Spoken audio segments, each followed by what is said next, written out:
માંડવી તાલુકાના મોટા આસંબિયા, તલવાણા અને બિદડા મુકામે નવી આંગણવાડી કેન્દ્રોના નૂતન મકાનનું લોકાર્પણ કરાયું। માંડવી તાલુકાના મોટા આસંબિયા ગામે આંગણવાડી કેન્દ્રના નૂતન મકાનનું લોકાર્પણ કરીને આ કેન્દ્રમાં બાળકોને પ્રવેશ અપાવીને પોષણ શપથ લેવામાં આવ્યા હતા।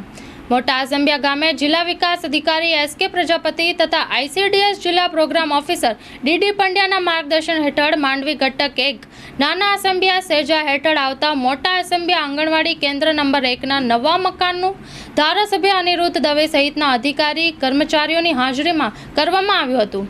બાળકોને નવા કેન્દ્રમાં પ્રવેશ આપવામાં આવ્યો હતો અને પોષણ પખવાડિયા અંતર્ગત પોષણ શપથ લેવામાં આવ્યા હતા।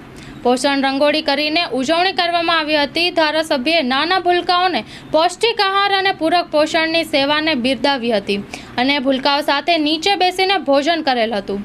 આ કાર્યક્રમમાં માંડવી તાલુકા પંચાયતના પૂર્વ પ્રમુખ નિલેશભાઈ મહેશ્વરી, જક્ષનભાઈ સંગાર, લક્ષ્મીબેન મારુ, ખુશ્બુબેન કષ્ટા, સુરેશભાઈ વેગડ, તેડાગર અને આંગણવાડી કેન્દ્રની બહેનો, બાળકો અને વાલીઓ હાજર રહ્યા હતા।